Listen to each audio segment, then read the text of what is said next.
Welcome back. Today we continue our discussion surrounding ayahuasca ceremonies, ketamine, and the powerful role of sound and frequency in these journeys. We discuss the crucial integration of somatic therapy with psychedelics, the significance of somatic tools in working with and healing trauma, and the innovative use of sound tables and binaural beats for emotional release and nervous system regulation.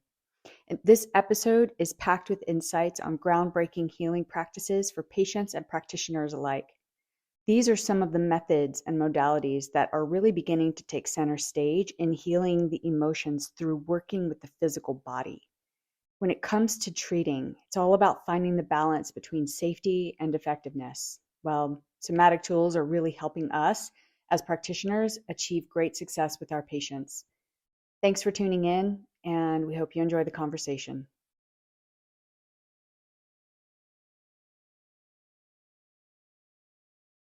You ask anybody who's done an ayahuasca ceremony, they're not comfortable. This is not experimental medicine. They're going into these experiences because they have deep, deep things that nothing else has been able to help them with. And when they work with these medicine men and women, the sounds that they are creating with their mouths are as important to the process as the medicine itself. And the chanting and the eros it's the frequency is helping to guide the medicine. It's helping to guide the experience. And I've listened to some of these things just in a meditative space myself, and I'm like, oh my gosh, this is so soothing to me. I see stories play out in my mind that talk about scenes that I would never imagine in my whole entire life, but they're healing.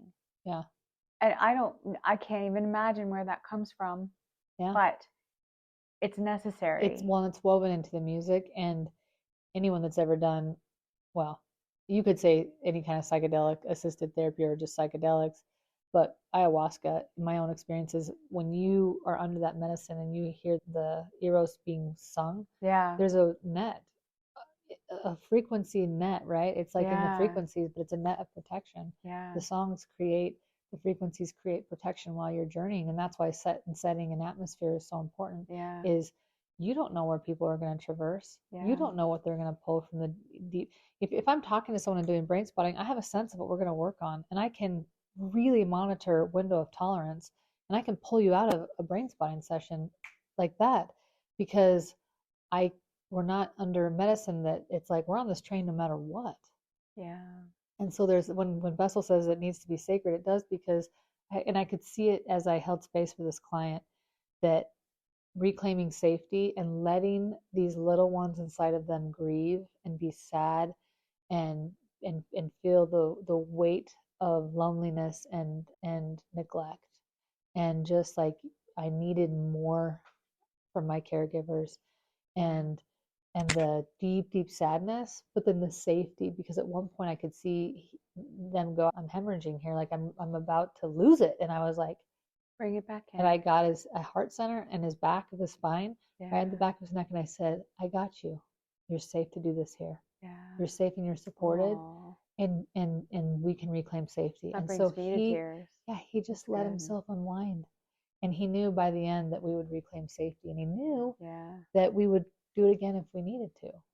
And so I just, the it's not stopping. Ketamine's been around for over 5 years, and now we're just talking about adding possible sound bowls or binaural beats, or hey, maybe we should better consider doing ketamine. And you go, it's taking this long. There's a lot of people that have been re-injured. And I actually remember when ketamine first came out, and I was like, I had a gal come see me. She's like, I was told I should come get some therapy after this. I was like, oh, okay, well, what was your experience like? This is before I knew much about it. It's more of a dissociative than a psychedelic, right? And she had these really intense visuals and experiences connected to this abusive relationship that she was in. And it was really abusive. And I thought to myself after the first session, I was like, what if she hadn't come and seen me afterward? She would have been traversing all of this unpacking and unwinding by herself, because the medical people weren't asking her that stuff. They weren't like, hey, how'd that go? And did anything come up that was uncomfortable? Yeah. It was Yeah. like, you just, you might feel like you're going to throw up. So drink a lot of water and rest. Yeah. And so the skeletons came out to dance with you today. We don't really want to talk about that with you. So maybe you should go talk to someone else. And the fact that somebody recommended they come talk to me afterward was, I think, somebody that was ahead of their time in what kind of the initial world of ketamine anyways, right? This was a medical practitioner. It was like, this should be done with therapy. Yeah. And I wish that had rippled and reverberated much sooner, and that somatics were included in the simplest form. Play binaural beats for people, and don't just have them watch fish in the ocean. Give them nebulas and visual cortex safety.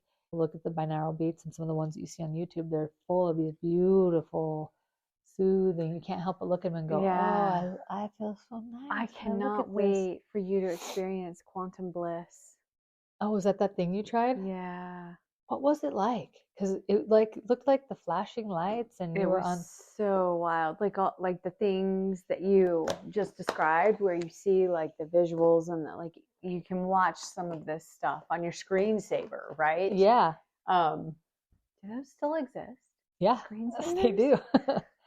This is an experience where you have your eyes closed. You're laying on a sound table. The table's vibrating. You're listening to the binaural beats. Do you have headphones? Yep, you have headphones. Okay. And you close your eyes, but you have this light above your head, and it's flashing. It's almost like, I don't know, maybe people who get seizures shouldn't necessarily do this. Yeah. But for those of us who don't, it creates the same visual patterns that you would see in a psychedelic experience. Interesting. Did you go into theta, or did you stay on it long enough to do it? I don't know, but what I do know is I could see the ceiling. My eyes were closed, Jen. Okay. And I could see the ceiling in the room. Interesting. It took me out of body somehow.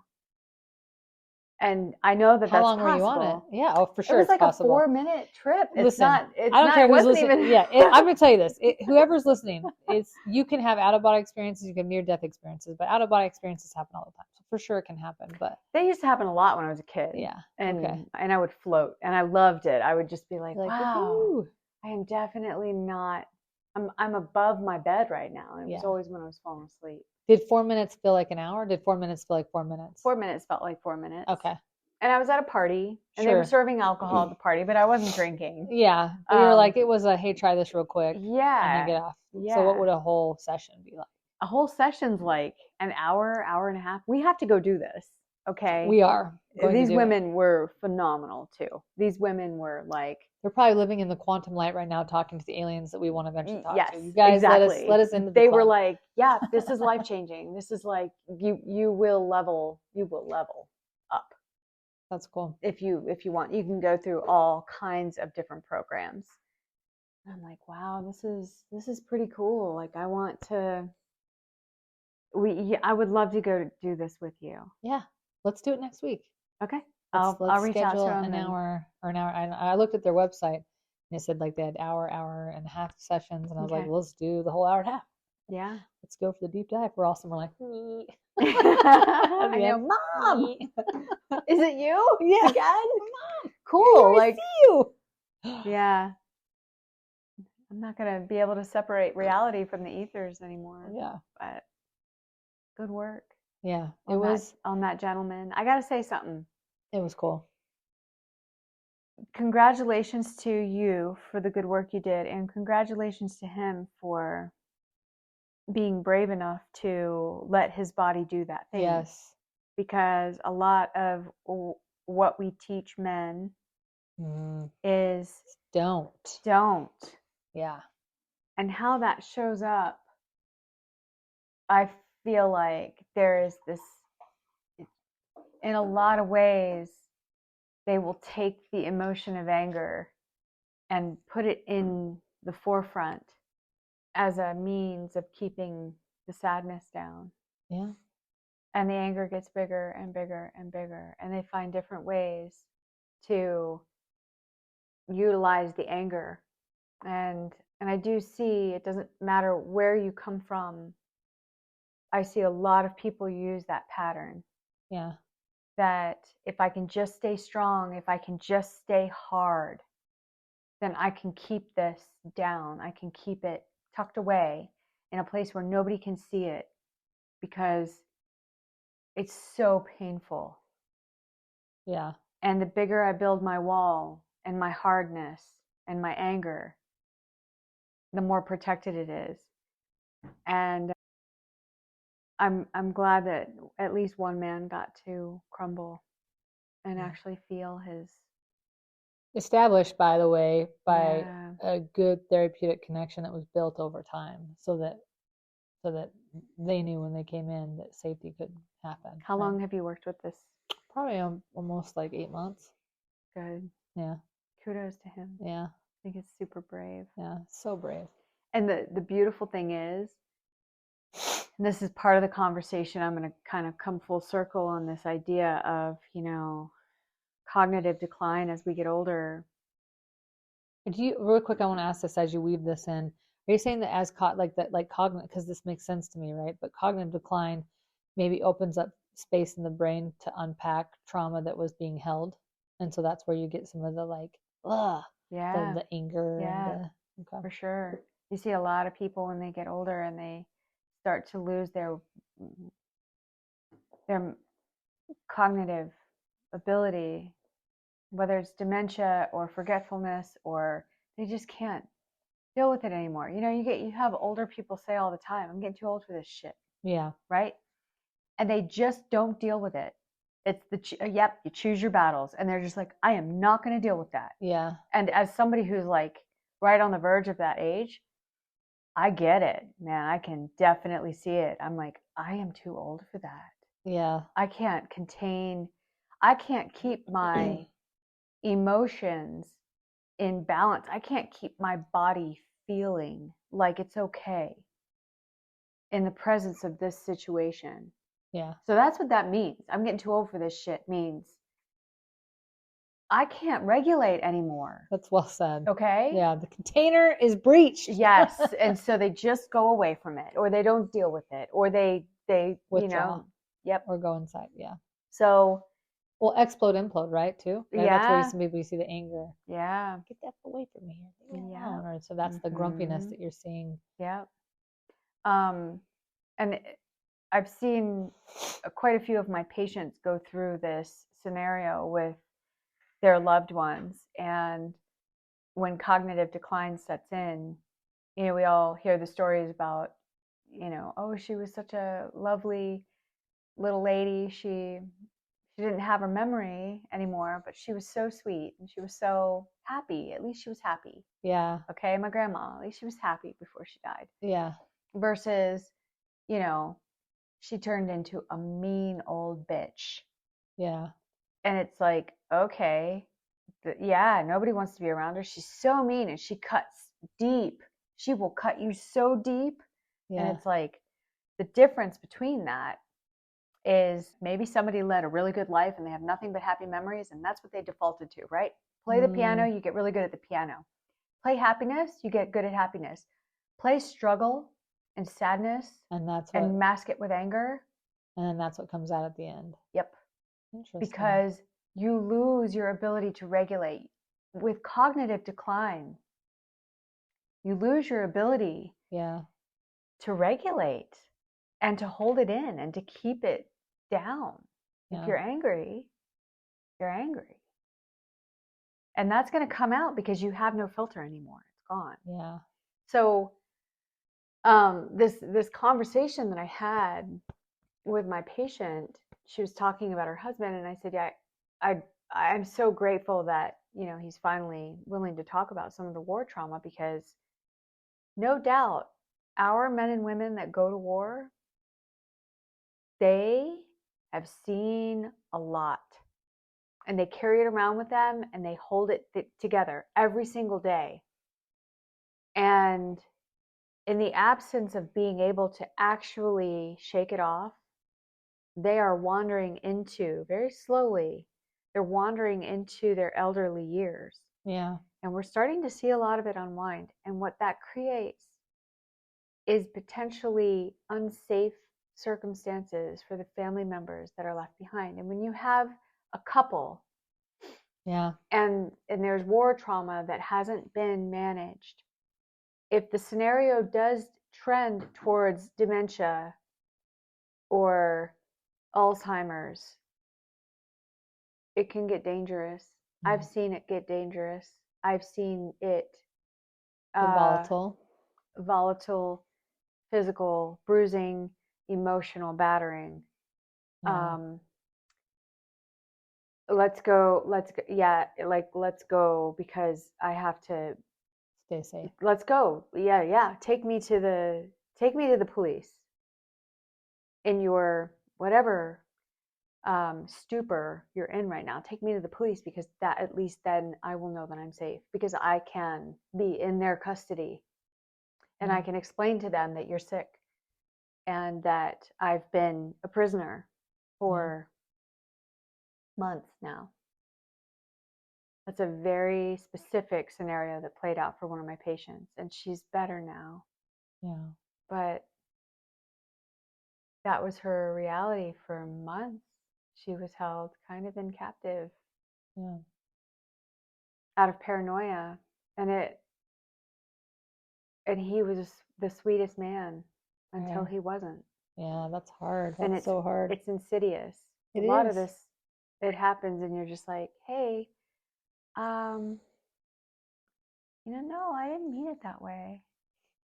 And you've been with this person for how long? Decades. So you're the loyalty and the dedication to keeping that person in their home. And they're like, my husband, I love him. There's no way I could ever not be here for him. Doesn't matter what he does and what he says. The treatment can get abusive. Yeah. You think about the application of being able to do somatic work as home hospice, or as somebody that's coming in and helping manage any kind of like volatile physical situation, right? And it's going, because again, it's the discharge of trauma energy. It is why the animals shake and tremor. It's why one of the talks literally at the conference I went to was tremoring. This presenter was like, I think it's funny that I'm teaching this, because it's like teaching someone to sneeze. Yeah. Like, we do this inherently as humans, but it's kind of a lost, we've forgot. And we can't, it's, people go into shock for a reason when like an accident happens and we shake. But sometimes we stop it. Like, just stop, just get it together, calm down. And it's like, no, we do better to like like get it all off. And really helping people, like I spend a lot of time helping my clients understand that there is nothing shaking wise and movement and unwinding that you can do that's weird in here. Like, you've got let your body unwind and discharge however it wants to. And it's interesting because I'll have clients even sometimes that are struggling to, like, this feels weird, but I feel less tension in my body. I'm like, just start with your hands, like rotate your hands in and out, open your hands, close, like kind of like you're popping popcorn, like, and then all of a sudden they'll start moving their head and they're like, okay, yeah. And then it's like their head's moving, and then they start rotating their feet, and then all of a sudden this organic unwinding is happening, because the body's an intuitive vessel. It wants to regain equilibrium. It wants to regain homeostasis, and it's an intuitive vessel, so it will if you let it. That's the beautiful thing about healing, is that it is a system designed to heal itself. If you give it the conditions to do so. You got to come to booty yoga. Booty yoga. Oh, booty. Like, not booty. B-U-T-I. Okay. Dahlia's I was like, class. We're working on our booties? Well, yeah, you do. You shake your booty. You go into downward dog and you literally like shake. But there's so much more. And I think I can't wait for you to. I do want to meet Dahlia. She sounds way cool. You're going to she's going to blow your mind. Well, she's a part of our intensives, right? She's coming to our retreats. She is. You just haven't met her yet. Yeah, I know.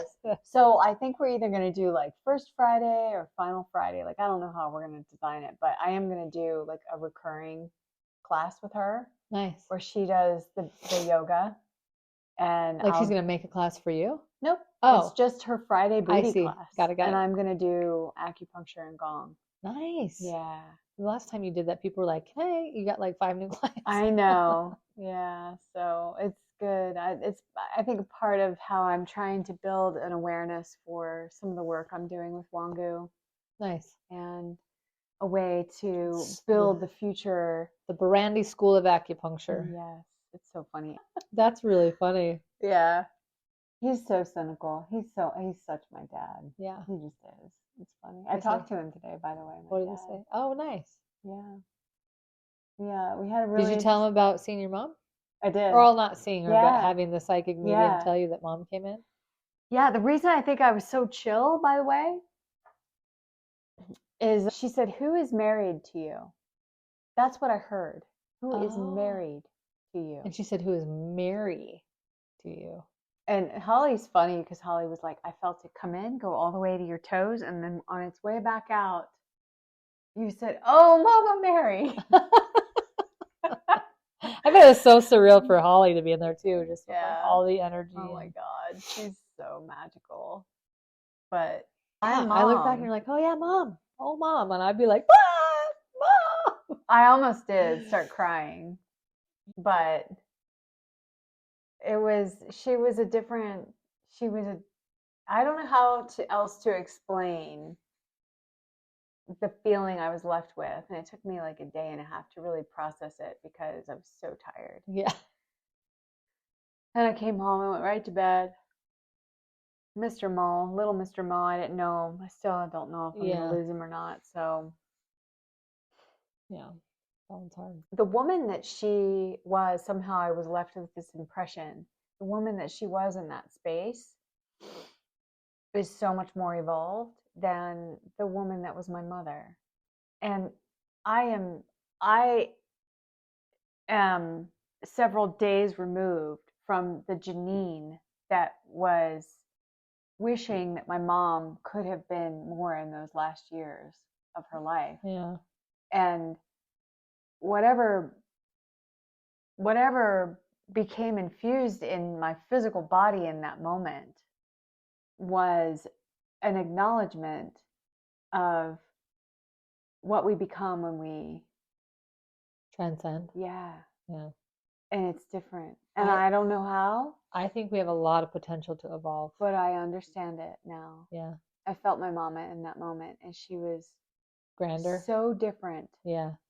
That it elevated me. That's cool. It was like, oh, of course. Yeah. Duh. Why am I holding on to such trivial little things? There you are, Mom. Of course you're here. Yeah. Okay. Yeah, of course she is. She's with me all the time. And I don't even understand how or why it just settled in, but it just did. It was just like, you were so level. I was like, oh. I had to like a couple of times be like, I can't even watch these people because I was like, I could feel their emotion just like we do, you know? And I was like getting all teary-eyed because I was even more open, having had my own experience earlier that day. And so I was like, I just need to listen, because if I look at these people and be like, tune right into their emotion. And I was like, oh, my eyelashes already wrecked pretty. You know what I'm saying? I was like, I just gotta keep it together. The glue's gonna turn white. The couple times Holly was like, I feel like I had to like ground you. It wasn't gonna work, but I was like, well, thank you for grounding me, because there's a couple times I was like, well, I'm just gonna cry right now. Yeah. No, it was a very healing experience. Yeah. So much so that it was like, I mean, she was like, her not brother, her son was like, hey, we're done, or like, hey, here's your tap. And I love that she was like, I say what I say until I'm not going to say it anymore. So that was even extra. And it was like such she cool. did. She came right over. Yeah. And she was like laser on and said it. Yeah. And then she said all that stuff for Kathy. And I was like, and I looked at her, I was like, you got to write a book. I was like, you get to have a voice. You get to say the things. Oh, I thought she said that to you. She said it to her first. She's like, you got a book and you're going to write a book. And I was like, how cool is it that I have always known that I'll write a book someday. Yeah. I was told 10 years ago, like, where's your book? I see it out there. And I was like, what do you mean? Where's my book? Let's take a lot of work. I was like, I do not have time. Well, but I've known.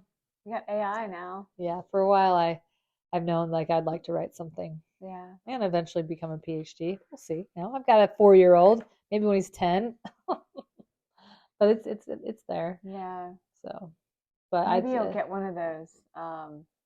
What do they call them? The Ghost Riders? No. The when you get an honorary PhD or an honorary doctorate from a university because of your contribution to a profession. I'll be like, thank you. Yeah, you'll I have to write a dissertation. Woo! I didn't even have to apply for the program. I don't even mind writing, but it's laborious. Well, let's close it up. Okay. As always, this is medicine that heals. Yeah, medicine that We're always works. going to talk about medicine that works, medicine that heals. Yeah, this is a good one. Connecting to humanity, somatic tools. Because again, somatic is get into the body, the mind, the spirit. Connect to all of them and let the body untangle, unwind. Totally. You're going to see it. There was a wave. When I went to California and then to that conference, there's a wave. And I've said this now for a while, but you're either behind it, you're on top of it, or you're ahead of it. And I don't care if you're in the medical field, if you're life coaching, if you're a mental health therapist, have a somatic tool, because there were people that were like, they could just see the efficacy in it. And they were decades deep in these older modalities, psychoanalytic therapy. And they're going, I can see that I need somatic tools. How do I get them in? Right. And then once I get them, how do I use them? Right. I was like, I'll show you how. Yeah. And these guys were up there. Every practitioner that went up there, every therapist and doctorate person that went up there, in Gabor and the Giants included Peter Levine and Bessel, they all had great things to say, but all these people in between had great tools. There was a guy that had this little tiny yoga ball, and he was like, now connect to the ball. And it was Dr. Lyons who runs the Embody Lab and the conference. But his somatic tools were cool. It was like, and now as you feel yourself, it was like spatial referencing, right? It was like as you feel your head connect to the ball, really connect. And he was like this connection to the body and the creating of body awareness that, by the way, most people don't even pay attention to. I can't tell you how many times I worked on a gal today. It was a teenager. And I was like, man, you got a huge knot in your shoulder. She's like, I never think that I have knots. And then I come in here and I realize just how tense I am. I hear that 1,000 times. Oh, I know, man. I realize we don't even know how tight we are until we go, oh, body awareness. Dude, I did a float over at True North. Good. Float. That's awesome. And I did quite a few of them a couple years back. And every time I went in, I was just like, oh my gosh, that sensory deprivation. Yeah. That weightlessness. Mm-hmm. It just allowed my shoulders to do this. And I was like, I have so much pain in my neck. You're all, get out! I was like, I gotta get out of here. What do I do? It's a body work. Yeah, but keep tuning in. We got gems. We got gems to share. Totally. We're giants in the making, Janine. I know. This is gonna be fun. It's fun watching giants, and I'm like, we're next. Yeah. Yeah. Yep. Stay tuned, my loves. We'll be back.